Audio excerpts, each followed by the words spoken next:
నమస్తే నేను మీ Gopi welcome back to our channel. ఈరోజు మన వచ్చరికి సీనియర్ జర్నలిస్ట్ జగదేవ్ గారు ఉన్నారు. సార్ నమస్తే సార్. నమస్తే అండి. సార్ పవన్ కళ్యాణ్ రేణు దేశాయ్ ముద్దుల కొడుకు అకిరణ్ రేణు దేశాయ్ గారికి ఒక సర్ప్రైజ్గా ఒక గిఫ్ట్ అయితే ఇచ్చారంట, బర్త్డే గిఫ్ట్. ఏదో ఒక జానీ సినిమాలో ఒక వీడియో అయితే ఎడిట్ చేసి వాళ్ళ మమ్మీకి గిఫ్ట్గా ఇచ్చారంట. అసలు ఏంటి సార్ ఆ వీడియో ఏంటి?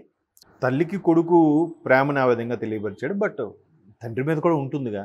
ఇప్పుడు ఆయన కూడా పవన్ కళ్యాణ్ కొడుకుగానే చెప్తున్నారు. మొన్న అకిరానందన్ ఎక్కడో ఒక పట్టా తీసుకున్నాడని చెప్పి, తర్వాత ఎక్కడో ఒకసారి చాలా బాగా మాట్లాడాడని చెప్పి, దట్ ఈజ్ పవన్ కళ్యాణ్ కొడుకు అని చెప్పి ఎన్ననుకున్నా కొడుకు కాకుండా పోతాడా? బట్ వీళ్ళిద్దరూ ఏవో చిన్న మనస్పర్ధలు వచ్చాయో, విభేదాలు వచ్చాయో, విడిపోయారు. బట్ విడిపోయినటి నుంచి కూడా ఈనాటి వరకు కూడా ఈవిడ ఎక్కడ ఆయన గురించి ఒక తప్పుగా ఒక స్టేట్మెంట్ కానీ, ఒక మాట కానీ, ఒక ప్రవర్తన కానీ ఏమీ లేదు. ఈవెన్ పవన్ కళ్యాణ్ అయితే అసలు ఎక్కడ ఈవిడ ప్రస్తావన కూడా చేయలేదు. ఇప్పుడు ఎక్కడ కూడా వీళ్ళు ఎన్ని విమర్శలు చేశారో ప్రత్యర్థులు రాజకీయ పరంగా 3 పెళ్లి చేసుకున్నాడు, ఆవిడని మోసం చేశాడు, ఈవిడిని వదిలేశాడు, ఇన్నన్నా కూడా వాళ్ళ పేర్లు కూడా ప్రస్తావించలే. చూడండి ఆయన సంస్కారం. నిజంగా ఆయన దుర్మార్గుడు అయ్యి, నిజంగా ఆయన ఏదైనా చీట్ చేసి, నిజంగా జనరల్గా కూరిమి గల దినములలో నేరములు ఎన్నడు కలుగొనేరు అని ఒక పద్యం ఉంది. అంటే స్నేహంగా ఉన్నప్పుడు ఏది చెడు చేసినా మంచిగానే కనిపిస్తుంది. ఆ స్నేహం వికటించిందంటే మంచి కూడా చెడుగానే కనిపిస్తుందని మన పద్యం భావం కదా. అలాగా విడిపోయిన తర్వాత వాడు ఎంత మంచిగా ఏం చేసినా కూడా నన్ను వదిలేశాడు, వీడు ఎందుకులే, వీడు పోతాడులే, వీడు అనుభవిస్తాడులే అని అనుకుంటారు కదా. అట్లే అనలేదు ఆమె ఎన్ని ఛానల్స్ ఇంటర్వ్యూకి ఇచ్చినా కూడా ఆయనకేంటో అంత స్టార్డమ్ ఉంది, అంత ఫ్యామిలీ బ్యాక్గ్రౌండ్ ఉంది, అంత ఇమేజ్ ఉంది. అయినా ప్రజల కోసం దీనికోసం ఏదో చేయాలని ఒక తపననే చెప్పిందే తప్ప ఆయన ఎందుకు నాకు వదిలేశాడు ఏదో. ఇప్పుడు చాలా ఇంటర్వ్యూస్ చూస్తున్నారు సెలబ్రిటీస్, మీరు చూస్తూనే ఉన్నారు కదా. రీసెంట్గా కూడా సీనియర్ యాక్టర్ పేర్లు అనవసరం, ఆ సెలబ్రిటీ ఆయన సీనియర్ యాక్టర్ ఇంకో యాక్టర్ని చేసుకోవడంతో ఆ మొదటి భార్య రోడ్డుకి ఎక్కి వాడు ఎలాంటోడు అలాంటోడు అని చెప్పడం, మళ్ళీ ఈయన ఇంకోలా మాట్లాడడం, అలాగే 2-3 సందర్భాల్లో చూసాం. ఆయన ఒక సీనియర్ యాక్టర్నే కాదు, కొంతమంది టీవీ ఆర్టిస్టులు, జూనియర్ యాక్టర్లు. రీసెంట్గా జరిగిన ఒక సీరియల్ ఆర్టిస్ట్ చనిపోయినప్పుడు కూడా చాలా అపోహలు వస్తున్నాయి. భార్య ఉంటుండగానే మళ్ళీ ఇంకోటి చేసుకుంటున్నాడని, భార్య పిల్లలు ఉంటుండగానే ఈవిడితో మెయింటైన్ అయ్యాడని చాలా వల్గర్గా కూడా మాటలు వింటున్నాం. అలాగేం లేదు కదా అక్కడ. సో అట్లాంటిది అకిరానందన్ తల్లి రేణు దేశాయ్, తండ్రి పవన్ కళ్యాణ్. అకిరానందన్ కూడా కొనిదెల అకిరానందన్ తండ్రి ఇంటి పేరే వస్తుంది కదా. సో అట్లాగా బట్ కొడుకుగా తను గిఫ్ట్గా ఇచ్చాడు.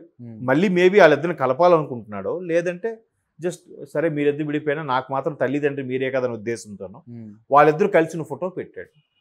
అది కూడా మీరు అన్నట్టు జానీ లేదు. బట్ వాళ్ళ ముందు పరిచయం బద్రీ సినిమా అనుకుంటా, ఫస్ట్ సినిమా ఆవిడికి, అది ఫస్ట్ సినిమా. పూరి జగన్నాథ్ గారికి పవన్ కళ్యాణ్ గారితో తీయడం. అప్పుడు కూడా ఆవిడ చాలా క్యాజువల్గానే ఉండేదంట.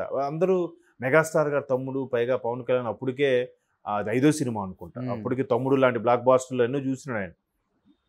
ఇమేజ్ పైగా అప్పటికి ఆయన కూడా సైలెంట్ ముభావంగా ఉండేవాడంట మనిషి. ఈవిడ సరదాగా వెళ్ళి జోవిగా మాట్లాడేయడం, అన్నీ చేయడం. తర్వాత మీరు అడుగుతున్నట్టుగానే జానీ సినిమా తర్వాత ఇద్దరు ఒకటయ్యారు, చాలా ఏళ్ళు కలిసే ఉన్నారు. ఆ తర్వాత లివింగ్ టుగెదర్ అన్న రకరకాల వార్తలు వచ్చాయి. కొన్నాళ్ళకి పెళ్లి చేసుకున్నారు, 2 బిడ్డలు తండ్రి అయ్యారు. అకిరా, తర్వాత ఆమె పేరు ఆద్య అనుకుంటా. ఆద్య మనం ఒకసారి కూడా అంటే ఒక 4 ఏళ్ళ 3 ఏళ్ళ కిందట కూడా ఒక చిన్న క్లిప్పింగ్ చూశాను. ఆద్య బర్త్డేకి తను డాడీ కావాలని మారం చేస్తే పవన్ కళ్యాణ్ గారు ఇక్కడి నుంచి ముంబై మహారాష్ట్ర వెళ్ళి బర్త్డే వేడుకల్లో పార్టిసిపేట్ చేయడం. ఆ బర్త్డే ఫోటోల్లో కూడా రేణు దేశాయ్ గారును పవన్ కళ్యాణ్ ఆద్య ఉండడం. అప్పటికి ఈయన మరి ఇంకో పెళ్లి చేసుకున్నాడో లేదో తెలియదు. బట్ ఆవిడైతే ఇంకో చేసుకోలేదు అనుకుంటున్నాను నాకు తెలిసి. బట్ ఆవిడ కూడా చేసుకుంటుంది కొన్ని వార్తలు వచ్చాయి. వస్తే దానికి ఫ్యాన్స్ మీరు అలాగా ఇంకోటి తప్పేముంది? ఈయన మరి వాళ్ళ స్టారు ఇంకోటి చేసుకున్నప్పుడు ఆవిడ ఇంకోటి చేసుకోదా? ఆవిడ తోడు అవసరం లేదా? బట్ రకరకాల విమర్శలు, వదిన ఇలా చేయడం కరెక్ట్ కాదు అని అన్నారు. కానీ అది కరెక్ట్ కాదు. ఆవిడ కూడా చాలా సందర్భాల్లో బరస్ట్ అయ్యింది, చిరాకు పడింది. ఫ్యాన్స్ మితిమీరిన కామెంట్స్ వల్ల బరస్ట్ అయ్యారు తప్ప పవన్ కళ్యాణ్ మీద ఆవిడ ఎప్పుడు ఒక రాంగ్ స్టేట్మెంట్ కానీ, చెడు భావంతో మాట్లాడడం కానీ ఎక్కడా చేయలేదు. బట్ ఒక స్టేట్మెంట్ అయితే ఇద్దరు, నాకు నచ్చింది ఏంటంటే ఇద్దరు వ్యక్తులు విడిపోవడానికి ప్రధాన కారణం ఎవరు వెర్షన్ వాళ్ళు చెప్పుకుంటారు, కానీ ఆ ఇద్దరి మధ్యన ఏం జరిగింది అనేది ఆ 4 గోడల మధ్యన వాళ్ళకే తెలియాలి. మూడో వ్యక్తి ఎవ్వడు ఎస్టిమేట్ చేయలేడు, ఎవడు జస్టిఫై చేయలేడు. ఎవరి తప్పు ఎవరి తప్పు అని చెప్పడానికి కూడా లేదు. కాకపోతే మమకారంతో మన వెర్షన్ మనకు ఫేవర్గా ఉన్నవాడు మన వైపు మాట్లాడుకుంటాం, వాళ్ళకి ఫేవర్గా ఉన్నది వాళ్ళకు మాట్లాడుకుంటుంటారు. బట్ ఎంతో కొంత బేరీజు వేసుకుంటూ తెలుస్తుంది ఎవరు మంచి ఎవరు చెడు. ఇప్పుడు ఆవిడ ఒక భారతీయ స్త్రీగా కాబట్టి మేబీ మళ్ళీ చేసుకోలేదేమో, అలా ఉండిపోయిందో.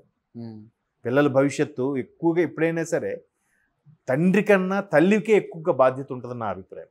తండ్రి గడిపేది చాలా తక్కువైనా తండ్రి తెచ్చి పడేస్తే మొత్తం అన్నీ సక్రమంగా చూసి నడవడిక, తిండి, నడక అన్నీ నేర్పించేది తల్లే మొదటి గురువు కదా.